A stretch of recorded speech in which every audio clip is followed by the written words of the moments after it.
Hello ಹಾಲ್, ಎಲ್ರಿಗೂ ನಮಸ್ಕಾರ. ನಾನು ನಿಮ್ಮ Raghu Gurumurthy, interface BCA college Davanagere ವತಿಯಿಂದ ಈ ವಿಡಿಯೋ ಮಾಡ್ತಾ ಇದ್ದೀವಿ.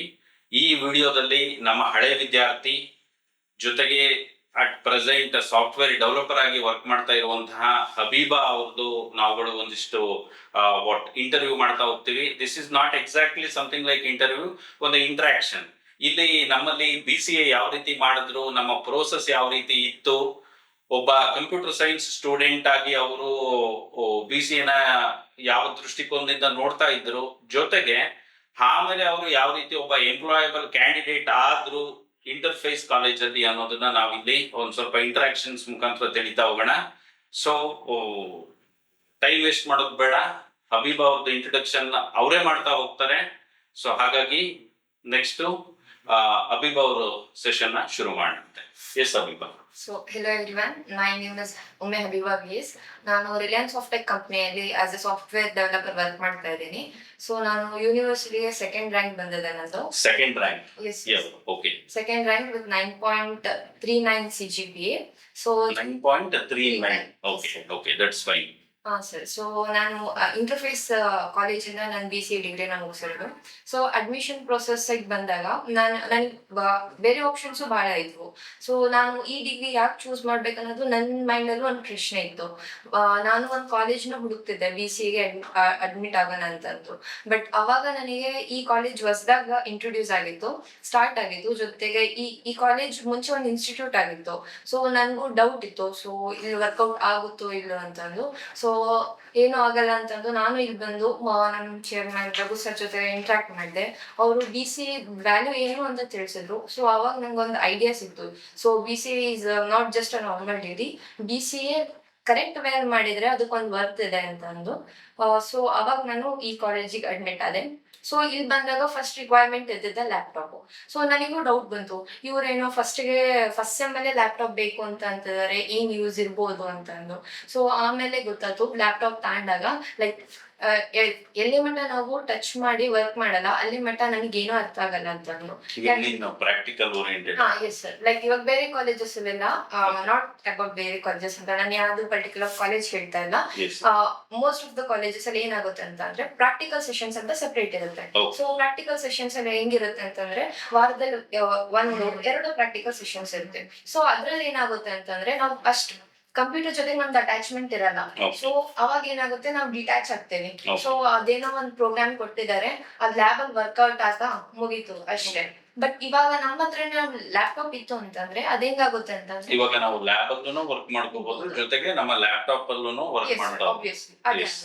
ಜೊತೆಗೆ ನೆಕ್ಸ್ಟ್ ಏನಾಗುತ್ತೆ, ನಾವು ಅಪಾರ್ಟ್ ಫ್ರಮ್ ನಾವು ಕಾಲೇಜಲ್ಲಿ ಏನ್ ಕಲಿಸ್ತಾ ಇದ್ದಾರೆ ಅದ್ ಬಿಟ್ಟು ನಾವು ಬೇರೆದನ್ನ ಎಕ್ಸ್ಪ್ಲೋರ್ ಮಾಡ್ಬೋದು. ಫಾರ್ ಎಕ್ಸಾಂಪಲ್, ಇವಾಗ ಒಂದೇ ಪ್ರೋಗ್ರಾಮ್ ಇವತ್ತು ಹೇಳ್ಕೊಟ್ಟಿದ್ದಾರೆ ಅಂತಂದ್ರೆ ನೆಕ್ಸ್ಟ್ ಸೆಷನ್ ಅಲ್ಲಿ ಬೇರೆ ಪ್ರೋಗ್ರಾಮ್ ನ ಹೇಳ್ಕೊಡ್ತಾರೆ ಅವರು. ಅದಕ್ಕಿಂತ ಮುಂಚೆ ಅದಕ್ಕೆ ಏನ್ ಬೇಸಿಕ್ ರಿಕ್ವೈರ್ಮೆಂಟ್ಸ್ ಬೇಕಿರುತ್ತೆ ಅದನ್ನ ನಾವು ಅರ್ಥ ಮಾಡ್ಕೋಬಹುದು. ಸೊ ಇದು ಈಸಿ ಆಗುತ್ತೆ ಲ್ಯಾಪ್ಟಾಪ್ ಇರೋದ್ರಿಂದ. ಇದಾಯ್ತು. ಆಮೇಲೆ ನೆಕ್ಸ್ಟ್ ಏನಾಯ್ತು ಅಂತಂದ್ರೆ BCA ಯೂಶಲಿ ಇರೋದು 3 ಸೆಮ್ ಡಿಗ್ರಿ. ಸೊ ಅದ್ರಲ್ಲಿ ಏನ್ ಅನ್ಕೊಂಡೆ, BCA ಅನ್ನೋದು ಬರೇ 3 sem like programming 3 years 6 semesters. 3 years 6 semester. I got confused. So ಇದ್ರಲ್ಲಿ ನಾನೇನ್ ಅನ್ಕೊಂಡೆ, 6 ಸೆಮ್ ಇರ್ತಾವಲ್ಲ ಅಷ್ಟು ಪ್ರೋಗ್ರಾಮಿಂಗ್ ಕಾನ್ಸಂಟ್ರೇಟ್ ಮಾಡಲ್ಲ ಅಂತ ಅನ್ಕೊಂಡೆ. ಆಮೇಲೆ ಫಸ್ಟ್ ಸೆಮಿಗೆ ಅಡ್ಮಿಷನ್ ಆದಾಗ ನನಗೆ ವೆರಿ ಫಸ್ಟ್ ಲ್ಯಾಂಗ್ವೇಜ್ ಇದ್ದಿದ್ದು C ಪ್ರೋಗ್ರಾಮಿಂಗ್. C ಪ್ರೋಗ್ರಾಮಿಂಗ್ ಬಗ್ಗೆ ಆಸ್ ಅ CS ಸ್ಟೂಡೆಂಟ್ ನಾನು PCMB ಮಾಡಿದ್ರಿಂದ ನನಗೆ ಒಂದು ಸ್ವಲ್ಪ ಬೇಸಿಕ್ಸ್ ಗೊತ್ತಿತ್ತು. ನಮ್ಗೆ ಅದ್ರಲ್ಲಿ C# ಅನ್ನೋದೊಂದು ಲ್ಯಾಂಗ್ವೇಜ್ ಇತ್ತು. ಸೊ ಅದ್ರಲ್ಲಿ ಸ್ವಲ್ಪ ಬೇಸಿಕ್ಸ್ ಗೊತ್ತಿತ್ತು, ನನಗೆ ಇಂಡಪ್ತ್ ಏನು ಗೊತ್ತಿರಲಿಲ್ಲ. ಸೊ ಅವಾಗ ಏನಾಯ್ತು ಅಂತಂದ್ರೆ ಇಲ್ಲಿಗೆ ಬಂದೆ. ಇಲ್ಲಿಗೆ ಅಡ್ಮಿಟ್ ಆದಾಗ ಅವಾಗ ಫಸ್ಟ್ ನಮಗೆ C ಲ್ಯಾಂಗ್ವೇಜ್ ಇತ್ತಲ್ಲ, ಅವಾಗ ಇವ್ರು ಏನ್ ಮಾಡಿದ್ರು, ಫ್ರಮ್ ದಿ ಸ್ಟಾರ್ಟ್ ಮಾಡಿದ್ರು. ಸೊ ಅವಾಗ ಏನಾಯ್ತು, ನನ್ ಬೇಸಿಕ್ಸ್ ಇನ್ನೂ ಸ್ಟ್ರಾಂಗ್ ಆಯ್ತು. C ಪ್ರೋಗ್ರಾಮಿಂಗ್ ಇನ್ನೂ ಸ್ಟ್ರಾಂಗ್ ಆಗ್ತದೆ. C ಪ್ರೋಗ್ರಾಮಿಂಗ್ ಇನ್ನೂ ಸ್ಟ್ರಾಂಗ್ ಆಯ್ತು.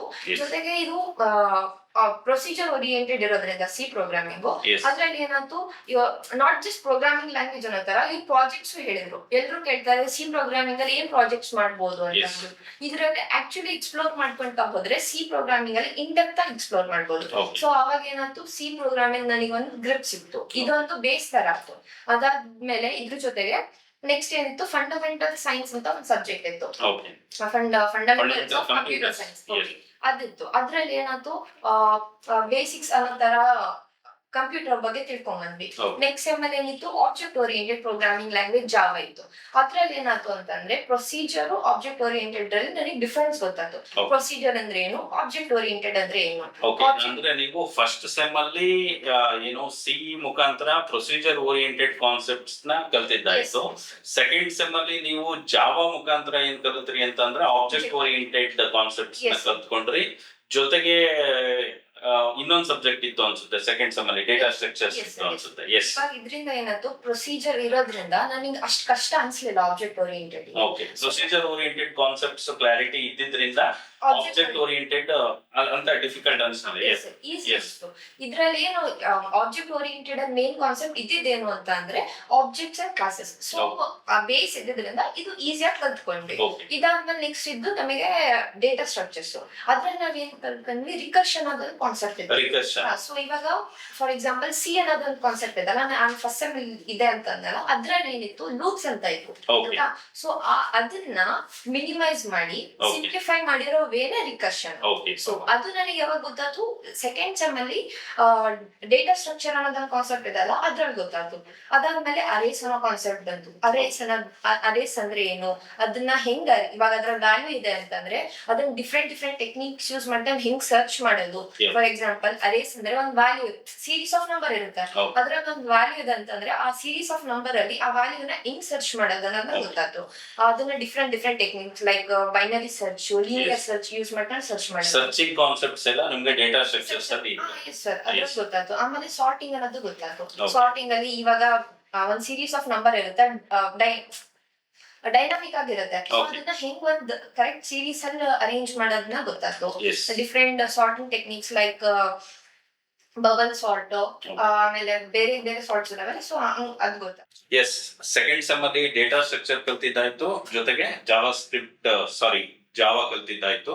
ಸೊ ಇದ್ರ ಮುಖಾಂತರ ನಿಮ್ಗೆ ಕ್ಲಾರಿಟಿ ಏನ್ ಸಿಕ್ತು ಅಂದ್ರೆ ಆಬ್ಜೆಕ್ಟ್ ಓರಿಯೆಂಟೆಡ್ ಪ್ರೋಗ್ರಾಮಿಂಗ್ ಒಂದು, ಜೊತೆಗೆ ಡೇಟಾ ಸ್ಟ್ರಕ್ಚರ್ ಮುಖಾಂತರ recursive as well as searching, sorting, trees ಮತ್ತೆ ಲಿಂಕ್ಡ್ ಲಿಸ್ಟ್ ಬಗ್ಗೆ ಕಂಪ್ಲೀಟ್ ಆಗಿ ಕ್ಲಾರಿಟಿ ಸಿಕ್ತು. Yes. ಸೊ ಇಲ್ಲಿಗೆ ನಮ್ಮ ಮೊದಲನೇ ವರ್ಷ ಮುಗೀತು. ಬಟ್ ಇಲ್ಲಿ ನಾವು ಒಂದು ಪಾಯಿಂಟ್ ನ ಮಿಸ್ ಮಾಡಿದೀವಿ. ಹ್ಯಾಕಥಾನ್ ಮಾಡ್ಕೊಂಡು ಇಲ್ಲಿ ನಾವೇನ್ ಮಾಡ್ಕೊಂಡ್ವಿ ಅಂತ ಅಂದ್ರೆ ಸಿ ಮೇಲೆ ಒಂದು ಪ್ರಾಜೆಕ್ಟ್ ನ ಇಂಪ್ಲಿಮೆಂಟ್ ಮಾಡಿಸಿದ್ದಾಯ್ತು. ಎಲ್ಲಾ ಮಕ್ಕಳುಗಳು ಅದರಲ್ಲಿ ಇನ್ವಾಲ್ವ್ ಆಗಿ ಆ ಒಂದು ಪ್ರಾಜೆಕ್ಟ್ ನ ಇಂಪ್ಲಿಮೆಂಟ್ ಮಾಡಿದ್ದಾಯ್ತು. Yes. ಅಂದ್ರೆ ಎಸ್, ಓಕೆ. ಸೊ ನೆಕ್ಸ್ಟ್ ಬಂದ್ಬಿಟ್ಟು ಒಂದ್ ವರ್ಷ ಇಲ್ಲಿಗೆ BCA ಕಂಪ್ಲೀಟ್ ಆಗಿದೆ. ನೆಕ್ಸ್ಟ್ ಬಂದ್ಬಿಟ್ಟು ಮೂರನೇ ಸೆಮ್ ಇಂದ ಏನಾಯ್ತು ಅನ್ನೋದನ್ನ ಹೇಳ್ತಾ ಹೋಗ್ತಾರೆ. ಮೂರನೇ ಸೆಮ್ ಅಲ್ಲಿ ಇದ್ದಂತ ಸಬ್ಜೆಕ್ಟ್ ಗಳು ಬಂದ್ಬಿಟ್ಟು C# as well as DBMS. Okay. So C# ಅನ್ನೋದು ಒಂದು object oriented programming language. Similarly ನಾನು ಜಾವಾ ಬಗ್ಗೆ ಹೇಳಿದ್ನಲ್ಲ, Okay. ಅದೇ ತರ ಇದೊಂದು ಪ್ರೋಗ್ರಾಮಿಂಗ್ ಲ್ಯಾಂಗ್ವೇಜಸ್. ಮೇಜರ್ ಡಿಫ್ರೆನ್ಸ್ ತರ ಏನೂ ಇರಲ್ಲ, ಮೈನರ್ ಒಂದ್ ಸ್ವಲ್ಪ ಚೇಂಜಸ್ ಇರುತ್ತೆ ಅಷ್ಟೇ. Okay. ಸೊ ನಾವ್ ಇನ್ ಕೇಸ್ ನಾವ್ ಜಾವಾ ಅನ್ನೋದನ್ನ ಪರ್ಫೆಕ್ಟ್ ಆಗಿ ಕಲ್ತ್ಕೊಂಡೆ ಅಂತಂದ್ರೆ ನಮ್ಗೆ ಇದು ಫುಲ್ ಈಸಿ ಆಗುತ್ತೆ. Yes. ಆಯ್ತಾ? C# ಅಲ್ಲಿ ನಾವು ಒಂದೇ ಡಿಫ್ರೆನ್ಸ್ ಏನು ಅಂತಂದ್ರೆ ಇಲ್ಲಿ ನಾವು .NET ಫ್ರೇಮ್ ವರ್ಕ್ ಅನ್ನೋದು ಯೂಸ್ ಮಾಡ್ತೀವಿ. ಸೊ ಇಲ್ಲಿ ನಾವು ಈ ಫ್ಲೋ ಅಲ್ಲಿ ಬಂದಾಗ ಫಸ್ಟ್ ಪ್ರೊಸೀಜರಿಗೆ ಬಂದ್ವಿ, ಆಮೇಲೆ ಆಬ್ಜೆಕ್ಟ್ ಓರಿಯೆಂಟೆಡ್ ಪ್ರೋಗ್ರಾಮಿಂಗ್ ಲ್ಯಾಂಗ್ವೇಜ್ ಬಂದ್ವಿ, ಅದಾದ್ಮೇಲೆ ಇನ್ನೊಂದು object oriented programming language with .NET frame work ಅನ್ನೋ ತರ ಬಂತು. Yes. ಇದಾದ್ಮೇಲೆ ಇದ್ರಲ್ಲಿ ನಾವು MVC ಅನ್ನೋದೊಂದು ಕಲ್ತ್ಕೊಂಡ್ವಿ. MVC architecture. ಇದ್ರಲ್ಲಿ ಏನಾಗುತ್ತೆ ಅಂತಂದ್ರೆ ನಾವು full stack development. Okay. For example UI. ಇಲ್ಲಿಗೆ ನಿಮ್ಗೊಂದು ಕ್ಲಾರಿಟಿ ಸಿಗ್ತಾ ಬಂತು. Yes.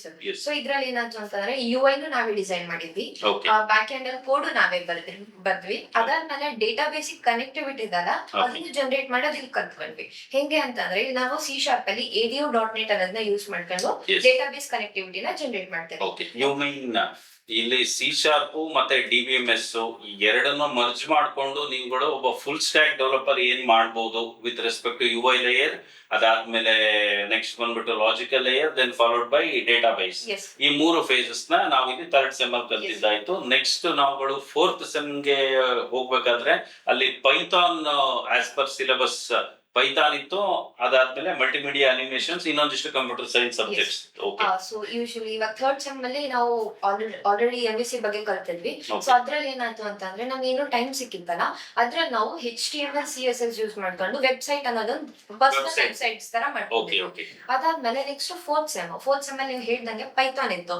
ಪೈಥಾನ್ ಆಮೇಲೆ ನೆಕ್ಸ್ಟ್ ಇನ್ನೊಂದು ಏನಿತ್ತು, ಮಲ್ಟಿಮೀಡಿಯಾ ಅನಿಮೇಷನ್ಸ್ ಅಂತ ಇತ್ತು. ಇವಾಗ ನಾವು ಆಲ್ರೆಡಿ ವೆಬ್ಸೈಟ್ ನ ಕ್ರಿಯೇಟ್ ಮಾಡಿದ್ವಾ, C# HTML ಯೂಸ್ ಮಾಡ್ಕೊಂಡು ಮಾಡ್ಕೊಂಡು HTML, C# and CSS use ಮಾಡ್ಕೊಂಡು ಅದ್ರಲ್ಲಿ ನಾವ್ ಏನ್ ಮಾಡಿದ್ವಿ, ಅನಿಮೇಷನ್ಸ್ ನ ಆಡ್ ಮಾಡಿದ್ವಿ. ನಮಗೆ ಅನಿಮೇಷನ್ CSS ಅನಿಮೇಷನ್ಸ್ ಇದ್ವು, ಜೊತೆಗೆ ಆಮೇಲೆ ಜಾವಾ ಸ್ಕ್ರಿಪ್ಟ್ ಅನಿಮೇಷನ್ಸ್ ತರ ಇದ್ವು. ಸೊ ಅದನ್ನೆಲ್ಲ ಯೂಸ್ ಮಾಡ್ಕೊಂಡು ನಾವ್ ವೆಬ್ಸೈಟ್ ನ ಕ್ರಿಯೇಟ್ ಮಾಡ್ಕೊಂಡ್ವಿ. ಎಲ್ಲ ನಮ್ ಕ್ಲಾಸ್ ಅಲ್ಲಿ ಎಲ್ಲರದ್ದು ಒಂದು ಪರ್ಸನಲ್ ವೆಬ್ಸೈಟ್ ತರ ಇತ್ತು. ಒಂದು ನಿಮ್ಗಳದೇ ಒಂದಿಷ್ಟು ಆ ತರ ಇತ್ತು. ಅದಾದ್ಮೇಲೆ ಪೈಥಾನ್ ಯೂಸ್ ಮಾಡ್ಕೊಂಡು ಅದ್ರಲ್ಲಿ ನಾವು ಡೇಟಾ ಸೈನ್ಸ್ ಯೂಶಲಿ ಇವಾಗ ಟ್ರೆಂಡ್ ಇರೋದು ಡೇಟಾ ಸೈನ್ಸ್. ಅದ್ರಲ್ಲಿ ಇರೋದ್ ಕಾನ್ಸೆಪ್ಟ್ ನ ಅದ್ರಲ್ಲೂ ಕಲ್ತ್ಕೊಂಡ್ವಿ. ಫಾರ್ ಎಕ್ಸಾಂಪಲ್ ಡೇಟಾ ಸೈನ್ಸ್ ಬೇಕಾಗಿರೋ ಲೈಬ್ರರೀಸ್. ಓಕೆ, ಪೈಥಾನ್ ಅಲ್ಲಿ ನೀವು ಡೇಟಾ ಸೈನ್ಸ್ ಗೆ ಬೇಕಾಗಿರುವಂತ ಲೈಬ್ರರೀಸ್ ಬಗ್ಗೆ ಎಕ್ಸ್ಪ್ಲೋರ್ ಮಾಡಿ. Okay okay, that's fine. Yes. So ಇಲ್ಲಿ ಮಟ್ಟ 4th ಸೆಮ್ ಮಟ್ಟ ನಮಗೆ ಒಂದು ಬೇಸ್ ಫುಲ್ ಸ್ಟಾಕ್ ಡೆವಲಪರ್ ತರ ಒಂದು ಬೇಸ್ ಸಿಕ್ತು. 4ನೇ ಸೆಮ್ ತನಕ ನಿಮ್ಗೆ ಏನಾಯ್ತು, ಫುಲ್ ಸ್ಟಾಕ್ ಡೆವಲಪರ್ ಆಗಿ ನಾವು ಯಾವ ರೀತಿ ಎವಾಲ್ವ್ ಆಗ್ಬೇಕು ಅನ್ನೋದಕ್ಕೆ ಪ್ರೀ ರಿಕ್ವಿಸಿಟ್ಸ್ ಏನೇನಿತ್ತು ಅದೆಲ್ಲ ಸಿಗ್ತಾ ಹೋಯ್ತು. ಜೊತೆಗೆ ಪೈಥಾನ್ ಮುಖಾಂತರ ಡೇಟಾ ಸೈನ್ಸ್ ಗೆ ಬೇಕಾಗಿರುವಂತಹ ಲೈಬ್ರರಿಗಳನ್ನು ಸಹ ನೀವುಗಳು ಕಲಿಯುವಂತ ಪ್ರಯತ್ನ ಮಾಡಿ.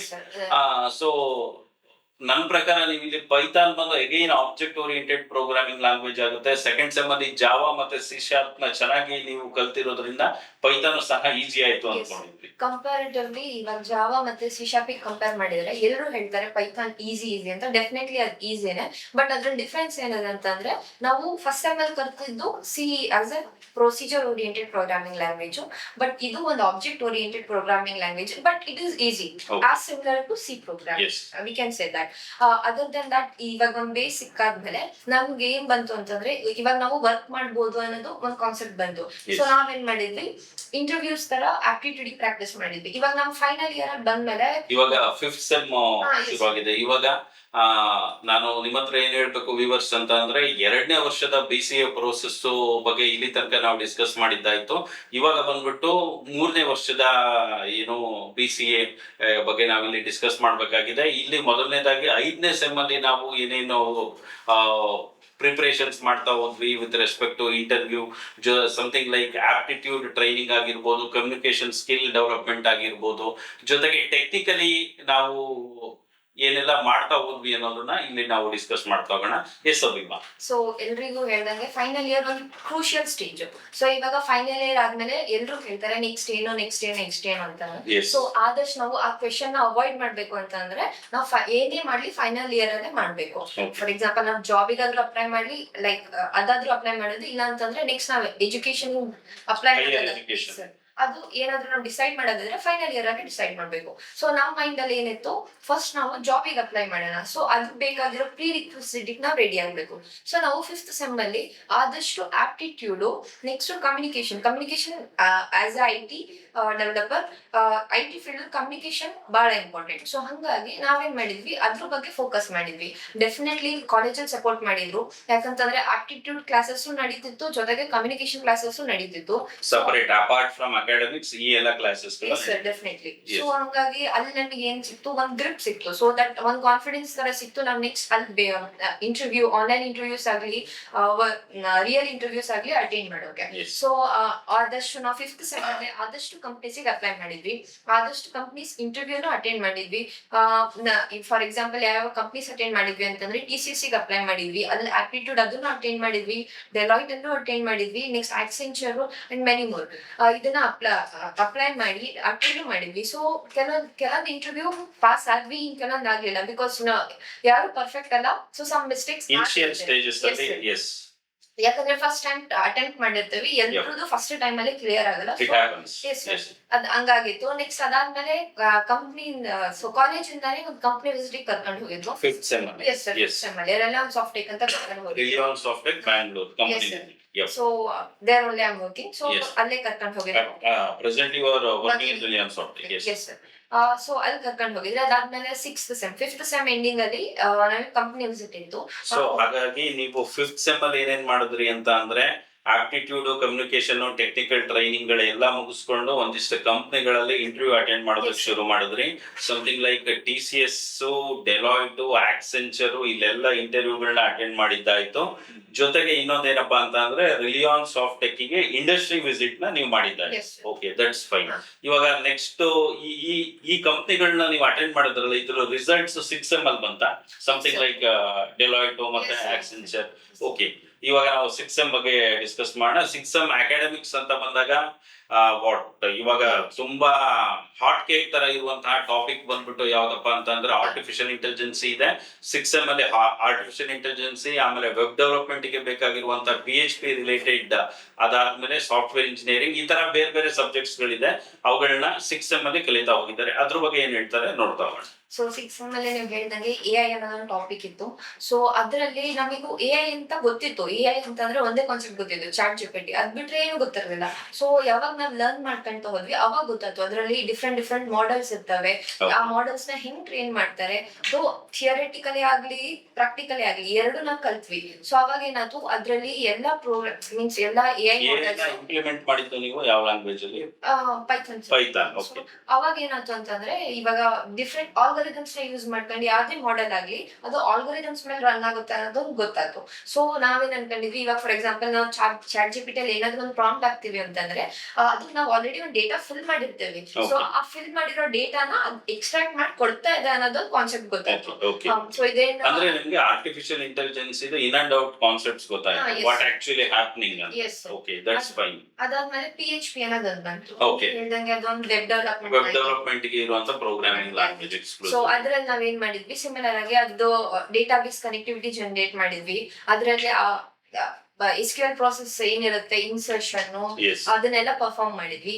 ಫಾರ್ಮ್ಸ್, ಲಾಗಿನ್ ಫಾರ್ಮ್ಸ್ ಅಂತ Yeah. Normal forms. ಅಂದ್ರೆ ಇಲ್ಲಿ ತನಕ ನೀವುಗಳು ಆಲ್ರೆಡಿ ಇದೆಲ್ಲ ಕೆಲಸನ C# with respect to Java, Python ಅಲ್ಲಿ ಮಾಡಿದ್ವಿ. ಸೇಮ್ ಥಿಂಗ್ PHP ನಲ್ಲಿ ಇಂಪ್ಲಿಮೆಂಟ್ ಮಾಡಿದ್ದಾಗಿ. Yes yes sir. ಈಗ ನೀವು 5th ಸೆಮ್ ಅಲ್ಲಿ ಡೆಲಾಯ್ಟ್ ಮತ್ತೆ ಇನ್ನೊಂದಿಷ್ಟು ಆಕ್ಸೆಂಚರ್ ತರ ಕಂಪನಿಗಳಿಗೆ ಅಟೆಂಡ್ ಆಗಿದ್ರಲ್ಲ, ಅದ್ರದ್ದು ರಿಸಲ್ಟ್ಸ್ 6th ಸೆಮ್ ಅಲ್ಲಿ ಬರ್ತಾವೆ. Yes sir. 6th sem by the end of 6th sem ನಮಗೆ ಅದು ಸೆಲೆಕ್ಟ್ ಆಗಿದ್ದೇನೆ ಅಂತ ಎರಡು ಕಂಪನಿಗೂ ರಿಸಲ್ಟ್. ಅಂದ್ರೆ ನೀವು ಡೆಲಾಯ್ಟ್, ಆಕ್ಸೆಂಚರ್ ಎರಡಕ್ಕೂ ಸೆಲೆಕ್ಟ್ ಆಗಿ? ಎಸ್ ಎರಡಕ್ಕೂ ಸೆಲೆಕ್ಟ್ ಆಗಿತ್ತು. ಜೊತೆಗೆ ನಾನು ಪ್ರಿಫರೆನ್ಸ್ ಕೊಟ್ಟಿದ್ದು ರೆಡಿಯಾನ್ ಅಲ್ಲೂ ನಂದಾಗಿತ್ತು. Relyon software private limited Bangalore ಅಲ್ಲೂ ಆಗಿತ್ತು. Yes. ಅಂದ್ರೆ you selected for 3 companies. Yes. So ನಾನು ಏನ್ ಮಾಡಿದೆ, Relyon as a product base company, ನಾನು ಅದಕ್ಕೆ ಪ್ರಿಫರೆನ್ಸ್ ಕೊಟ್ಟು ಅದಕ್ಕೆ ಜಾಯ್ನ್ ಆಗಿದೆ. ಸೊ ಇದು ನಂದು ಜರ್ನಿ ಎಲ್ಲಿ ಮಟ್ಟ ಇರೋದು. ಓಕೆ. ಸೊ ಅದಾದ್ಮೇಲೆ 6th ಸೆಮಿಸ್ಟರ್ ಎಕ್ಸಾಮ್ಸ್ ಆಯ್ತು, then joined Relyon software. Yes. So ಇಲ್ಲಿ ನೀವು ಇಲ್ಲಿ ಇಂಟರ್ಫೇಸ್ BCA ಕಾಲೇಜಲ್ಲಿ ಆಸ್ ಎ ಸ್ಟೂಡೆಂಟ್ ಆಗಿ ಜಾಯಿನ್ ಆಗ್ಬಿಟ್ಟು ಆಸ್ ಎ ಡೆವಲಪರ್ ಆಗಿ ನೀವು ಔಟ್ಪುಟ್ ಆದ್ರಿ, ಫುಲ್ ಸ್ಟ್ಯಾಕ್ ಡೆವಲಪರ್ ಆಗಿ. ಇವಾಗ ಅಟ್ ಪ್ರೆಸೆಂಟ್ ನೀವುಗಳು ಲೇಟೆಸ್ಟ್ ಟೆಕ್ನಾಲಜಿ ಮೇಲೆ ವರ್ಕ್ ಮಾಡ್ತಾ ಇದ್ರಿ ಅಂತ ಹೇಳ್ತಾ ಇದ್ರಿ. ಸಮಥಿಂಗ್ ಲೈಕ್ ಫ್ರಂಟ್ ಎಂಡ್ ಅಲ್ಲಿ ರಿಯಾಕ್ಟ್ ಇರ್ಬೋದು, ಆಮೇಲೆ ಬ್ಯಾಕ್ ಎಂಡ್ ಅಲ್ಲಿ ಬಂದ್ಬಿಟ್ಟು .NET ಕೋರ್, ಆಮೇಲೆ ಡೇಟಾ ಬೇಸ್ ಬಂದ್ಬಿಟ್ಟು MS SQL with respect to advanced concepts. So ಇಲ್ಲಿ ತನಕ ಅಬೀಬಾ ಅವ್ರದ್ದು ಜರ್ನಿ ಬಂದಿದೆ. ಸೊ ಹಾಗಾಗಿ ನಿಮ್ಮಲ್ಲಿ ಯಾರಾದ್ರೂ BCA ಮಾಡ್ಕೋಬೇಕು ಅನ್ನುವಂತಹ ಮಕ್ಕಳಿದ್ರೆ ಅಥವಾ ಪೇರೆಂಟ್ಸ್ಗಳು ಈ ವಿಡಿಯೋ ನೋಡ್ತಾ ಇದ್ರೆ, ನಮ್ಮ ಒಂದು ರಿಕ್ವೆಸ್ಟ್ ಏನಪ್ಪಾ ಅಂತ ಅಂದ್ರೆ, ಮಗು ಪ್ಯಾಷನೇಟ್ ಆಗಿರ್ಬೇಕು. ಪ್ಯಾಷನೇಟ್ ಆಗಿದ್ದು ನಾನು ಏನ್ ಮಾಡ್ಕೋಬೇಕು ಅನ್ನೋದ್ರ ಬಗ್ಗೆ ಮಗುಗೆ ಕ್ಲಾರಿಟಿ ಇದ್ರೆ ಡೆಫಿನೆಟ್ಲಿ ನಾವುಗಳು ಎಂಪ್ಲಾಯಬಲ್ ಕ್ಯಾಂಡಿಡೇಟ್ಸ್ ಆಗಿ ಮಕ್ಕಳನ್ನ ರೆಡಿ ಮಾಡೋದ್ರಲ್ಲಿ ಯಾವುದೇ ರೀತಿಯಾದಂತ ಒಂದಿಷ್ಟು ಡೌಟ್ಸ್ ಇಟ್ಕೊಳ್ಳೋ ಅವಶ್ಯಕತೆನೇ ಇಲ್ಲ. ವೈ? ಬಿಕಾಸ್ ಪ್ರೋಸೆಸ್ ಮೇಲೆ ನಾವು ನಂಬಿಕೆ ಇಟ್ಟು ಕೆಲಸ ಮಾಡ್ತಾ ಹೋದ್ರೆ, ಪ್ರಾಕ್ಟಿಕಲ್ ಓರಿಯೆಂಟೆಡ್ ಆಗಿ BCA ನ ಮಾಡ್ತಾ ಹೋದ್ರೆ, ಫೇಸ್ ಬೈ ಫೇಸ್ ಅಲ್ಲಿ ಪ್ರತಿ ಸೆಮ್ಮಿಂದ ಸೆಮ್ಮಿಗೆ ಮಗುನ ನಾವು ಒಬ್ಬ ಸಾಫ್ಟ್ವೇರ್ ಡೆವಲಪರ್ ಆಗಿ ನಿಧಾನಕ್ಕೆ ಕನ್ವರ್ಟ್ ಮಾಡ್ತಾ ಹೋಗ್ಬೋದು. ಅದಕ್ಕೆ ಇವಾಗ ನಮ್ಮ ಮುಂದೆ ಇರುವಂತಹ ನಮ್ಮ ವಿದ್ಯಾರ್ಥಿ ಇವಾಗಿನ ಸಾಫ್ಟ್ವೇರ್ ಡೆವಲಪರ್, ಜೊತೆಗೆ ದಾವಣಗೆರೆ ಯೂನಿವರ್ಸಿಟಿ 2024ನೇ ಸಾಲಿನಲ್ಲಿ BCA ನಲ್ಲಿ 2nd ರ್ಯಾಂಕ್ ಪಡೆದಿರುವಂತಹ ಅಬೀಬಾ ಅವ್ರ ಹತ್ರ ಇಲ್ಲಿ ತನಕ ಇಂಟರಾಕ್ಷನ್ ಮಾಡ್ಕೊಂಡಿದ್ದೀವಿ. ತಮ್ಮಲ್ಲಿ ಮತ್ತೇನಾದ್ರೂ ಡೌಟ್ಸ್ ಇದ್ರೆ ವಿತ್ ರೆಸ್ಪೆಕ್ಟ್ ಟು ಪ್ರೋಸೆಸ್ ನಮ್ಮ ಕಾಲೇಜಿಗೆ ಭೇಟಿ ನೀಡ್ಬಿಟ್ಟು ನೀವುಗಳು ಕ್ಲಾರಿಟಿ ಮಾಡ್ಕೋಬೇಕು ಅಂತ ಪೇರೆಂಟ್ಸ್ ಮತ್ತೆ as well as BCA join ಆಗ್ಬೇಕು ಅಂತಿರೋ ಸ್ಟೂಡೆಂಟ್ಸ್ ಗಳಲ್ಲಿ ನಾವು ಈ ವಿಡಿಯೋ ಮುಖಾಂತರ ಅದೊಂದು ಪಾಯಿಂಟ್ ನ ಕ್ಲಾರಿಫೈ ಮಾಡ್ತಾ ಇದ್ದೀವಿ. What we are expecting from student ಅಂತ ಅಂದ್ರೆ, ಪ್ಯೂರ್ಲಿ ಪ್ಯಾಷನೇಟ್ ಆಗಿದ್ಬಿಟ್ರೆ ಕೆಲಸ ಆಲ್ಮೋಸ್ಟ್ ಆದಾಗೆ. ಸೊ ಇದೊಂದು ಪ್ರೋಸೆಸ್ ನಾವು ಕಂಪ್ಲೀಟ್ ಮಾಡ್ತಾ ಹೋಗ್ಬೋದು. ಸೊ ಹಾಗಾಗಿ ಈ ವಿಡಿಯೋ ಇಂಟರ್ವ್ಯೂ ಎಂಡಿಗೆ ಬಂದಿದ್ದೀವಿ ನಾವು ಇಲ್ಲಿ. ಸೊ ಇಲ್ಲಿ ನಾವು ಅಬೀಬಾ ಅವರಿಗೆ ಧನ್ಯವಾದಗಳನ್ನು ಹೇಳ್ತಾ, ಸೊ ಈ ವಿಡಿಯೋನ ಇಲ್ಲಿಗೆ ಸಮಪ್ ಮಾಡ್ತಾ ಇದ್ದೀವಿ. ಎಲ್ಲ ವ್ಯೂವರ್ಸ್ಗೂ ಧನ್ಯವಾದಗಳು. Thank you all. Have a nice day.